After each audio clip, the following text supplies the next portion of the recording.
नमस्कार, आप देख रहे हैं राइट इंडिया प्लस। आज पूरी दिल्ली के अंदर भारतीय जनता पार्टी के द्वारा केजरीवाल सरकार के खिलाफ एक प्रदर्शन किया गया, जिसको लेके आज हमारे साथ बलबीर सिंह जी मौजूद हैं, जो कि जिला महामंत्री हैं और भारतीय जनता पार्टी के दक्षिणी दिल्ली से।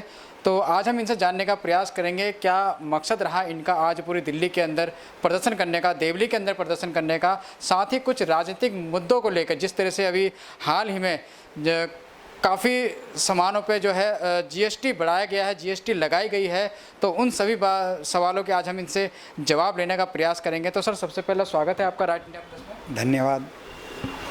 सर, आज पूरी दिल्ली के अंदर भारतीय जनता पार्टी के द्वारा, भाजपा के द्वारा केजरीवाल सरकार के खिलाफ एक प्रदर्शन किया गया। उनके जो उन्होंने आज कोई एक नई नीति लेकर आए हैं, जिनको लेकर आप लोग सड़कों पर नजर आए, क्या थी वो और क्यों आप लोग इस तरह से प्रदर्शन किया? नहीं, देखिए, जिस प्रकार से बिजली की दरें उन्होंने, जैसे पीपीसीए पावर परचेज एग्रीमेंट कॉस्ट जो होता है, उसके लगातार वो उन चार्जेस को बढ़ाए जा रहे हैं। उन्होंने 6% से लेके 12% तक दिल्ली में चुपके से, बड़ी चतुराई से उसकी बढ़ोतरी की है। उसी के विरोध में भारतीय जनता पार्टी ने आज विधानसभा लेवल में दिल्ली की 70 की 70 विधानसभाओं पे प्रदर्शन किया है और लोगों को ये बताया गया है कि किस प्रकार केजरीवाल फ्री के बहाने एक वर्ग को तो फ्री में बिजली दे रहा है, लेकिन उस बिजली के चार्जेस एक दूसरा जो वर्ग है, जो पहले ही दबा हुआ है, उनसे उसको अन्य विभिन्न चार्जों के रूप में उनसे एक प्रकार से उगाही करने में लगा हुआ है। इसके लिए हमारे माननीय दक्षिणी दिल्ली सांसद रमेश बिधूड़ी जी ने 4 दिन पहले केजरीवाल के घर पे भी घेराव किया था और उसी के अनुसार आज प्रत्येक विधानसभा में प्रदर्शन किया गया है। आप देखेंगे कि हमारा जो बिजली का बिल है, उस पे 6 प्रकार के चार्जेस लगे होते हैं और सभी पे 6% से लेके, कहीं पे सरचार्ज है, कहीं पे पीपीसीए है, कहीं पे सेस है। इस प्रकार करके उन्होंने जो अलग अलग रूप में इस चार्जेस को बढ़ाने की कोशिश की है, उसी के विरोध में आज ये धरना प्रदर्शन किया गया है। सर, आप लोग कह रहे हैं चोरी चोरी चुपके चुपके अरविंद केजरीवाल जी ने जो है 6% बढ़ोतरी करी है बिजली के दामों पर, लेकिन वहीं अगर दूसरी तरफ देखा जाए तो कम से कम 200 यूनिट लोगों को फ्री आज भी दे रहे हैं, आगे भी देंगे। 400 यूनिट अगर आता है लोगों को तो बिल हाफ है। और जिनकी आप बात कर रहे हैं, अगर कमर्शियल मीटर की बात करें तो कोई व्यापारी, आम जनता कोई प्रदर्शन करते हुए नज़र नहीं आई, लेकिन भारतीय जनता पार्टी नज़र आ रही है प्रदर्शन करते हुए। कहीं ये आप लोगों का कोई राजनीतिक षड्यंत्र तो नहीं? नहीं, देखिए, इसमें षड्यंत्र की ऐसी कोई बात नहीं है। जैसे जैसे लोगों को पता लगेगा, देखिए, ज़्यादातर लोगों को पता नहीं होता कि किस प्रकार ये बिजली कंपनियां सरकार से मिली भगत करके लोगों से पैसा वसूली का काम करती हैं। आज केजरीवाल ने जहां एक वर्ग को फ्री में बिजली दी है, क्या बिजली के इंफ्रास्ट्रक्चर को सुधार किया है? आज लोगों को एक एक कनेक्शन के लिए कितनी बार लोगों को धक्के खाने पड़ रहे हैं। आज आप एक नया कनेक्शन अप्लाई करिए, आपको पता लगेगा कि कितनी मुश्किल में और किस प्रकार रिश्वत देके वो कनेक्शन लगवाए जा रहे हैं। हाँ, उसने कुछ लोगों को फ्री बिजली ज़रूर दी है, वो भी अभी सिर्फ 3 साल हुए हैं। उसने 2000 जो अभी पिछले विधानसभा चुनाव हुए थे, उससे कुछ समय पहले ही इसकी घोषणा की थी। आज वो उसको विड्रा करने की तरफ अपने कदम बढ़ा रहा है। आज वो कह रहा है कि जो मेरे को लिख के देगा, मैं उसी को सब्सिडी दे के उसी को बिल माफ़ करेंगे। देखिए, आप धीरे धीरे कोई भी चीज़ें एक फ्री में लंबे समय तक नहीं चल सकती। केजरीवाल ने चला के देख लिया है, उसका कहीं ना कहीं दिल्ली के लोगों को भुगतना पड़ रहा है। आज विकास के कार्यों का क्या हाल है, छोटी सी बारिश होती है तो पानी तो दे नहीं पाया, लेकिन भगवान जो पानी देता है उसको भी निकालने का काम ये केजरीवाल नहीं कर पाया है। और आज नहीं तो कल ये फ्री की जितनी भी इस प्रकार की सुविधाएं मुहैया कराई जाएंगी, वो आज नहीं तो कल बंद जरूर होगी। और भारतीय जनता पार्टी लगातार ये प्रयास कर रही है कि लोगों को ये पता लगे, एक एक छोटे व्यापारी को, मध्यम व्यापारी को पता लगे कि उनसे किस प्रकार वसूली करके वो जो वसूली उनसे की जा रही है, वो कुछ लोगों को वोट बैंक के नाते उनको फ्री में बिजली दी जा रही है। हम इसी को उजागर करने के लिए ये लगातार प्रदर्शन कर रहे हैं। सर, चलिए, हमने मान भी लेते हैं अरविंद केजरीवाल जी ने 6% बिजली में बढ़ोतरी करी है, वो की भी है उन्होंने, लेकिन सर मोदी सरकार कहाँ पीछे है? मोदी सरकार ने भी बच्चों के पीने का जो दूध होता है, दूध से लेके बच्चों की पढ़ाई लिखाई, जिसको पढ़ लिख कर बच्चा आगे बढ़ेगा, सभी सामान जीएसटी के दायरे में लाके महंगा कर दिया है। क्या मोदी सरकार महंगाई नहीं बढ़ा रही है? क्या मोदी सरकार ने दाम नहीं बढ़ाए? नहीं, देखिए, जो भी दाम, ये जीएसटी को रेशनलाइज करने का काम लगातार जारी है और कहीं भी कोई भी जीएसटी के रेट्स अगर बढ़ते हैं तो सारी राज्य सरकारों की एक जो एडवाइजरी कमेटी होती है जीएसटी की, जो जीएसटी विकास परिषद है, उसमें निर्णय लिए जाते हैं। उसमें चाहे कोई विरोधी पार्टी है, हर एक राज्य में अलग अलग सरकारें, उनको मिला के जीएसटी परिषद बनी हुई है और वो ये निर्णय लेती है। हो सकता है कुछ चीज़ों पे अभी जीएसटी को, लेकिन ये रेशनलाइज करने का काम लगातार जारी है। और जो भी पैसा जीएसटी से या इनकम टैक्स के रूप में कलेक्ट होता है वो कहाँ जाता है? ये कोई करप्शन की सरकार तो है नहीं, ये किसी केंद्रीय मंत्री के घर में तो पैसा जाता नहीं है। ये पैसा लोगों की सुविधाओं के लिए खर्च कर रहे हैं। आज अगर दिल्ली से लेके किस प्रकार बुंदेलखंड तक अगर आपको जाना है तो आप 8 से 9 घंटे में यहाँ से वहाँ पहुँच जाएंगे। ये जो पैसा अगर कलेक्ट हो रहा है वो जनता की भलाई के लिए ही खर्च किया जा रहा है। जहाँ पर कुछ चीज़ों के रेट्स बढ़ाए हैं, लेकिन आप देखेंगे कहीं कहीं पे जीएसटी के रेट्स को घटाने का काम भी लगातार हो रहा है।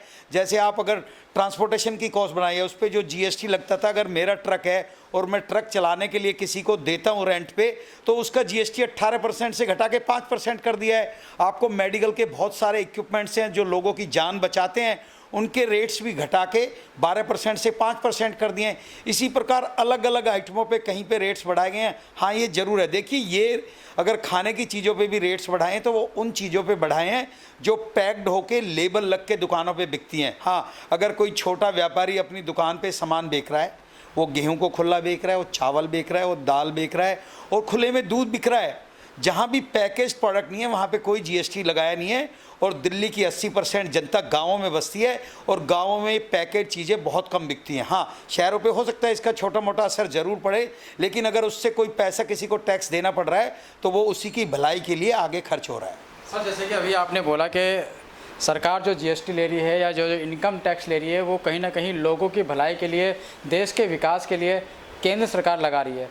तो ऐसा भी तो हो सकता है सर, केजरीवाल जी ने जो 6% अभी जो बिजली के दाम बढ़ाए हैं, या और भी जो टैक्स दिल्ली सरकार ले रही है, केजरीवाल सरकार ले रही है, वो भी तो दिल्ली को विकसित करने में, दिल्ली का विकास करने में आम आदमी पार्टी लगा रही है। नहीं, देखिए, आम पार्टी कौन से काम पे, उन्होंने कहाँ पे प्रायोरिटी है? उनका काम सिर्फ और सिर्फ वोट बटोरने का काम है और इसीलिए वो चीज़ों को फ्री देके एक स्पेसिफिक वर्ग को खुश करके वोट लेना जानती है। आप देखते हैं आज क्या हालत है। आप देवली विधानसभा, संगम विहार, आप किसी भी विधानसभा में चले जाइए, आज रास्तों की क्या हालत है। छोटी सी बारिश होती है तो आप छोटे छोटे रास्तों में भी पानी भरा होता है। आज तक बदरपुर का पीडब्ल्यूडी से उसके पानी की समस्या दूर नहीं हुई। लगातार पिछले 7 सालों से, जब से केजरीवाल की सरकार है, उससे पहले 15 साल तक शीला दीक्षित की सरकार रही, क्या आज तक ये रास्ता नहीं है? कितनी महत्वपूर्ण रोड है। और मैं ऐसी यहीं की बात नहीं कर रहा, अगर कनॉट प्लेस में मिंटो ब्रिज है, वो पानी भर के रुक जाता है। बदरपुर का फ्लाईओवर है, उसके नीचे पानी भर के रुक जाता है। तो कहाँ है विकास का काम? कहाँ पे कौन से रोड्स बना रहे हैं? अगर ये पैसा लोगों की भलाई पे खर्च हो, आप लोगों से थोड़े थोड़े पैसे लीजिए, लेकिन लोगों को भलाई दीजिए। आप बिजली की बात कर रहे हैं, बिजली के उन्होंने चार्जेस बढ़ाए, लेकिन बिजली फ्री में क्यों दे रहे हैं आप बिजली अगर फ्री में दे रहे हैं तो सबको बराबर देना। हर एक आपका कंज्यूमर है, लेकिन वो सिर्फ एक वर्ग विशेष को खुश करने के लिए ऐसा कर रहे हैं। और जब एक वर्ग विशेष खुश होता है तो वो वोटें भी डालते हैं और उसी का फ़ायदा उठा के केजरीवाल इस प्रकार की नीतियों को आगे बढ़ा रहा है। सर, आज मोदी सरकार को कहीं ना कहीं वसूली सरकार का नाम दिया जा रहा है और ऐसा बताया जा रहा है कि मोदी सरकार की तुलना अंग्रेजी हुकूमत से की जा रही है। एक समय था जब अंग्रेजी साम्राज्य भारत में छाया हुआ था, तो लोगों से अनाज के ऊपर जो लगान लिया जाता था, टैक्स लिया जाता था, और आज वही काम मोदी सरकार कर रही है। उनके नक्शे कदम पर चलकर आज अनाजों पे टैक्स, चावल, दाल, चीनी, सभी सामान जो खाने के सामान है, सब पे टैक्स ले रही है। इस पे क्या कहेंगे? नहीं, देखिए, भारत को पहली बार पिछले 75 सालों में इस प्रकार का एक मजबूत, जिसकी मजबूत विल पावर है, वो प्रधानमंत्री मिला है। और उन्होंने देश के विकास के लिए जितने काम हो रहे हैं, इससे आज देखिए, भारत अगर सुरक्षा के मामले में, देश की सुरक्षा के लिए कोई बात करता है तो बड़े बड़े जो कंट्रीज़ एक्सपोर्ट करते हैं, आज भारत उसकी तरफ अपने कदम बढ़ा रहा है। पूरे देश में रक्षा के जितने मशीनरी होती थी वो देश में हो रहा है। अगर कहीं पे कोई टैक्स लगाया भी जा रहा है, वो सिर्फ लोगों की भलाई के लिए और एक लॉन्ग टर्म विजन के तहत इस प्रकार के टैक्स लगाए जा रहे हैं। कोई आदमी अगर 50 रुपये किलो दूध ले रहा है और वो 50 रुपये 25 पैसे अगर दूध में मान लो वो दे भी रहा है, और वो ये मेनली इसका जो असर है वो शहरी क्षेत्रों में पड़ा है, अगर वो दे भी रहा है तो उसको उस प्रकार की सुविधाएं, आज देश अपने आप को सुरक्षित महसूस कर रहा है, आज देश एक गौरवशाली देश की तरफ बढ़ रहा है। क्या इस प्रकार के काम पहले हुए थे? आज आप कहीं पे देखें, आप दिल्ली से निकलिए, आपको इस प्रकार के रास्ते, दिल्ली से देहरादून 2 घंटे में, दिल्ली से हरिद्वार 2 घंटे में, दिल्ली से बुंदेलखंड 9 घंटे में, दिल्ली से लखनऊ 5 घंटे में, दिल्ली से आगरा 2 घंटे में। क्या कभी हो पाता था? यहाँ से आगरा जाने में 6 घंटे लगते थे, आज आप दिल्ली से वहाँ पे 2 घंटे में पहुँचते हैं। दिल्ली से बम्बई तक एक्सप्रेसवे बन रहा है, आप दिल्ली से बम्बई 12 घंटे में पहुँच जाएंगे। तो ये इस प्रकार के विकास कार्यों के लिए पैसा चाहिए होता है, और पैसे के लिए कहीं ना कहीं जनता को इसके लिए थोड़ा बहुत चार्जेस अगर उनको पे करने पड़ने हैं, तो कोई वसूली की सरकार नहीं है। देखिए, फ्री में कोई सरकार नहीं चली। श्रीलंका का क्या हाल हुआ है, उन्होंने भी बहुत सारे टैक्स माफ़ किए थे, उन्होंने भी, आज उनके पास इतना पैसा नहीं है कि वो अपने नागरिकों को पेट्रोल और पानी मुहैया करा सके। तो ये इस प्रकार की व्यवस्था देश के ऊपर हावी नहीं होनी चाहिए। जो फ्री की रेवड़ियाँ बांटनी है, सरकारों को अच्छी तरह सोचना चाहिए। इससे पहले यूरोप में कोलंबिया का ये हाल हुआ था, अभी हमारे पड़ोसी श्रीलंका का ये हाल हुआ है। तो भारत एक शक्तिशाली देश बनना है, और हमें आने वाले समय में, आज हम चौथी विश्व की सबसे बड़ी अर्थव्यवस्था है, तो हमारा काम बहुत ही ट्रांसपेरेंसी से, और भारतीय जनता पार्टी की सरकार नरेंद्र मोदी जी के नेतृत्व में एक शक्तिशाली सरकार है, जो लोगों के अंतिम पंक्ति में बैठा हुआ व्यक्ति है उसकी परवाह कर रही है। अब जितने हमारे विरोधी पार्टी, उनको कोई मुद्दा तो मिल नहीं रहा है, और उसी मुद्दे को वो इस प्रकार की छोटी छोटी चीज़ें जो होती हैं उसको वो मुद्दा बनाने की कोशिश करती है। लेकिन जनता हर चीज़ को जानती है, और जनता उसके लिए कभी कोई इस प्रकार का विरोध या आप नहीं देखेंगे। हाँ, कुछ गिनी चुनी पार्टी अगर कर रही हैं और इस प्रकार के वो नारे देते रहते हैं विरोधी, तो उनसे कोई फ़र्क पड़ने वाला है नहीं।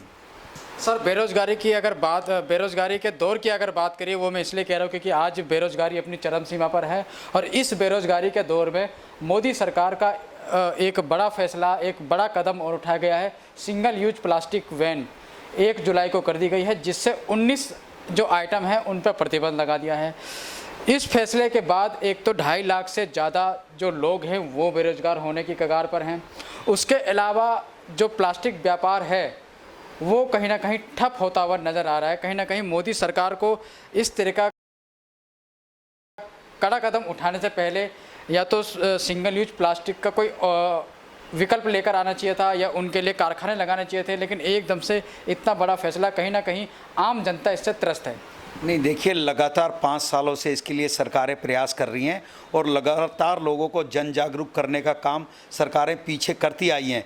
लेकिन अगर प्लास्टिक पे बैन हुआ है तो अल्टरनेट प्रोडक्ट बनेंगे, पेपर के प्रोडक्ट बनेंगे। आप देख रहे हैं पॉलीथीन की जगह आज पेपर के प्रोडक्ट मिल रहे हैं। तो लोगों के जहाँ तक एम्प्लॉयमेंट्स की बात है, हो सकता है उनको कुछ दिनों के लिए लगे, लेकिन डेफिनेटली आवश्यकता आविष्कार की जननी है। अगर प्लास्टिक बंद हुआ है तो उसकी जगह नई चीज़ें बनेंगी, तो लोगों को, जो पैकिंग इंडस्ट्री में लोग लगे हुए हैं, उनको डेफिनेटली अब कागज़ की इंडस्ट्री से इतने ज़्यादा प्रोडक्ट बनेंगे और उनको एम्प्लॉयमेंट आसानी से मिलेगी। जहाँ तक प्लास्टिक के व्यापारियों को बात है, वो लोग भी अपने आप को अपडेट करें। अगर आज कागज़ की डिमांड है तो उनको कागज़ पे जाना चाहिए। और सबसे बड़ी बात जो है कि प्लास्टिक से जितना पॉल्यूशन भारत में अगर फैल रहा है तो सिर्फ प्लास्टिक के कारण फैल रहा है, और सरकारों को हज़ारों हज़ार करोड़ रुपए इस पॉल्यूशन को ख़त्म करने के लिए खर्च करने पड़ रहे हैं। सरकार के वो पैसे बचेंगे, और सरकार जब प्लास्टिक का बैन होगा तो उन इंडस्ट्रियों को ज़रूर कोई ना कोई इस प्रकार की योजनाएं लाएंगी कि उन लोगों को ये सहायता मिले, और वो जल्द से जल्द अपने प्रोडक्ट प्लास्टिक की जगह दूसरे जो इस प्रकार के उत्पाद हैं जो इको फ्रेंडली हैं वो बना सकें, और इससे पूरे देश की भलाई होगी। और इसीलिए सरकार ने ये एक बैन इसको लगाया है, और डेफिनेटली ये आगे चलकर पूरे देश के लिए एक जो समस्या है, जगह जगह नाली, गटर्स, आप यमुना को देखो, जिस प्रकार से इस प्रकार की समस्याएं वो दूर हो जाएंगी।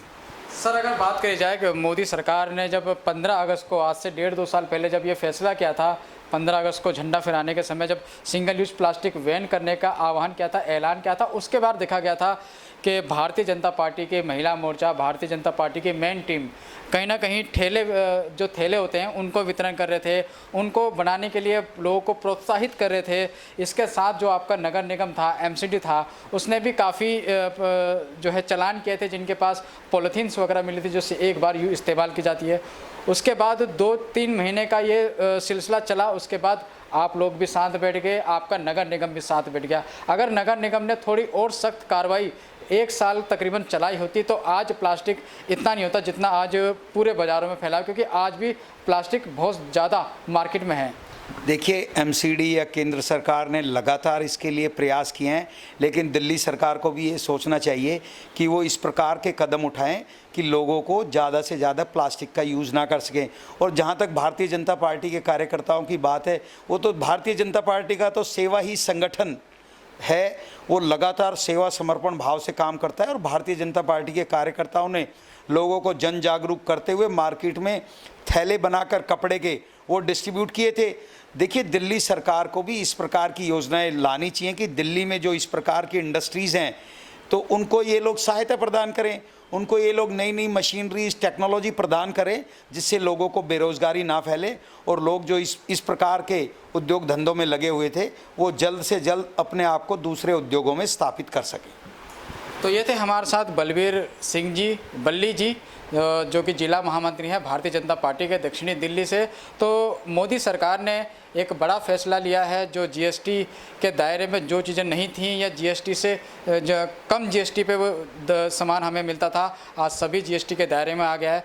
बच्चों के दूध से लेके पढ़ाई लिखाई और यहाँ तक कि खाने पीने का सभी सामान जीएसटी के कारण कहीं ना कहीं हो सकता है आने वाले टाइम पे जो है महंगाई पर इसका असर पड़ेगा, और इसका कितना असर महिलाओं की रसोई पर पड़ेगा वो देखना बहुत अहम होगा। तब तक आप बने रहिए और जुड़े रहिए राइट इंडिया प्लस के साथ। नमस्कार। इस वीडियो को लाइक करें, हमारे चैनल को सब्सक्राइब कर बेल आइकन जरूर प्रेस करें हमारी न्यू वीडियो